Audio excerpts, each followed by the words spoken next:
Sa panahon ngayon, hindi lahat ng nakikita ay totoo, lalo na sa internet. Maging wais at alamin ang rights mo para di ka maloko.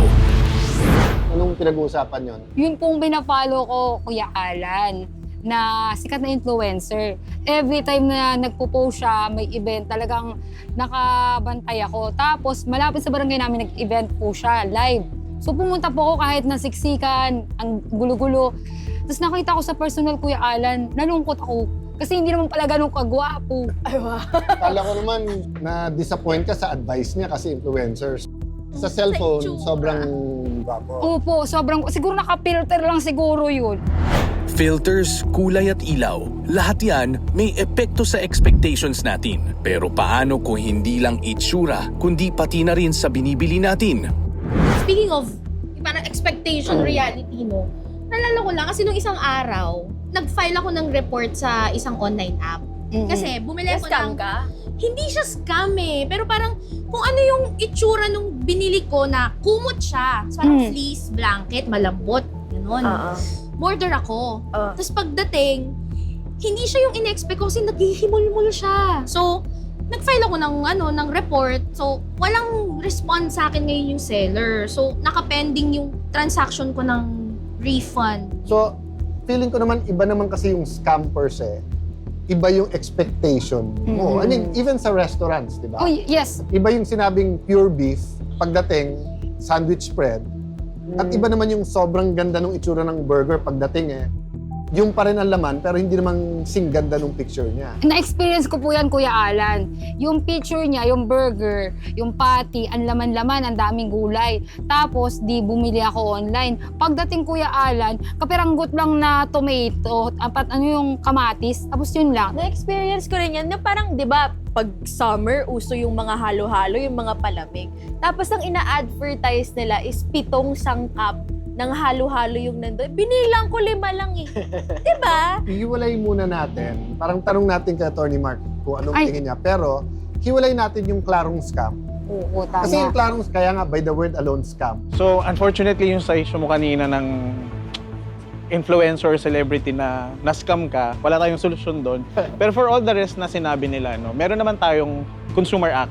So, ito yung pangunahing batas na nagpuprotekta sa mga mamimili, whether online or sa mga palengke, sa supermarket, grocery. So, yan yung unang pinaka major na batas natin para dyan. No?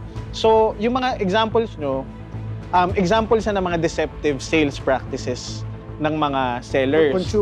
Consumer Act of the Philippines. So, prohibited syempre, nalinlangin mo kapag ikaw, restaurant owner, in-advertise mo siya, may in-embellish mo too much, to the point na medyo nade-defraud na yung mga umorder nun.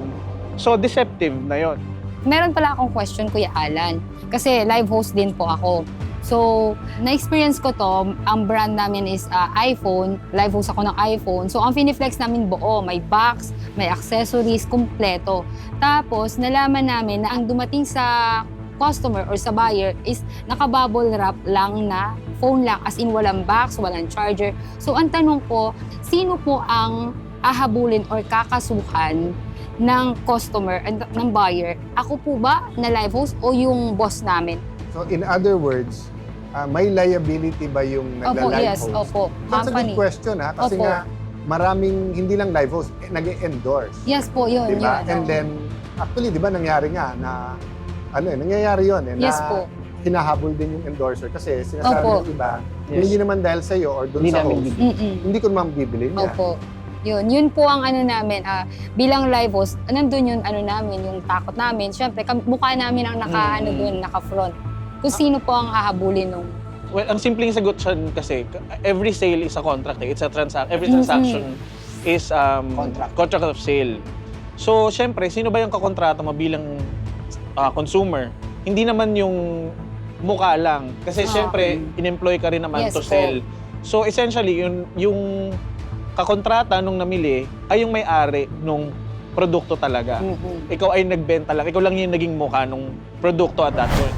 Ang moral lesson, be careful what you sell and endorse. Nung Christmas party natin, nanalo po ako nung GC natin. Tapos sa isa po siyang shoe store. since shoe store siya, nagbenta sila ng mga damit, apparels, ng mga shoes. Tapos mayroon din silang shoe cleaning service. Tapos sabi ko, I want to avail na yung shoes cleaning service nila using the voucher. Tapos they denied it. Pero it's in their same store. Yes po. Kasi Pero ang- service siya. Before you answer, ang understanding ko kasi, nakalagay naman sa gift certificate what it's for. Yes. Diba? So for example, you have a store that has both services and goods. If they tell you, you can buy gift certificate, but it's only for the goods, not for the services. Ang understanding ko, nandun yun, di ba? But halimbawa, walang nakalagay, and yung gift certificate is generic for that, they cannot suddenly tell you. Kasi nung nagbayad ka, binabayaran mo nga, it's anything for that store, di ba? Tsaka parang wala namang nakalagay doon sa gift cert na limitations. Anong tingin nyo doon? Ako, Kuya Alan, tingin ko mali yung tindahan doon dahil kung wala naman limitation, di dapat yung bearer nung gift certificate din, ma-honor yung Service. Or kung hindi, i-refund nila yung Tama. GC. Kasi nasa kanila na yung pera eh. Question po, yung GC po, Attorney Ralph, ano po siya? Kunwari, yung kagaya sa akin. Kasi wala naman akong balak na ipaayos sa sa mukha ko. So, iniisip ko kung pwede po ba siyang palitan ng cash nung store or nung clinic. Pwede po ba yun? Normally kasi sa fine print ng mga GC, hindi mo na pwedeng bawiin yung Oo, pera. nabili mo na eh. Convertible. So, it's when you also have to look at the point of view of business. Diba? Kasi kung convertible to cash yun, Opo. marami din magiging problema. Unang-una, binook na nila as the sale. And then, baka maraming mag-print ng fake. Kasi good as cash eh. So, Opo. babalik doon. So, most, if not all, gastusin mo doon. And that's what the law protects you against. But it's not a negotiable instrument. Yes. Diba? It's not something you can convert. Yes. Or pass on to. But that's a good question. Kasi nga, I mean, kung papayag yung store, bakit hindi? So, doon po kasi sa orgs na kinabibilangan ko sa amin, sa Bulacan, gusto po yung, halimbawa, local coffee shop, as a way to advertise their business, nagsa-sponsor sila kapag may event ng mga GCs, worth 200, 300, you can buy coffee or pastries sa kanila. Pero may nakalagay doon na valid until, say, 2 weeks from the event date. So, yung po ba, dapat hindi nilalagyan? Siguro dapat natin lawakan yung mga sinabi nung batas na hindi saklaw nung pagbabawal nila. Sinabi rin kasi nila na yung mga gift checks or gift certificates na in-issue nila, nung sabi nga natin kanina na for promotion, ay hindi kasama doon sa mga pagbabawal nila. So kung Kasi kunwari, wala kang niloko eh. So, di ba, kung parang out of the goodness, or it's an anniversary issue. So, anyone can use this 200 or 20% off, ganyan. It's an anniversary, dude. But iba kasi binayaran ko yung gift cert. So, binayaran ko yun, or you paid it for me for value of Yan. my work. Then, ba't mo lalagyan ng, ng Expire. expiration na loko mo ako? Diba? tama. Walang kaibahan sa happy hour, di ba? So if you advertise na, let's say, mahina yung business mo from 2 p.m. to 5 p.m. So you said, from 2 p.m. to 5 p.m., all of you can avail of 50% off, di ba?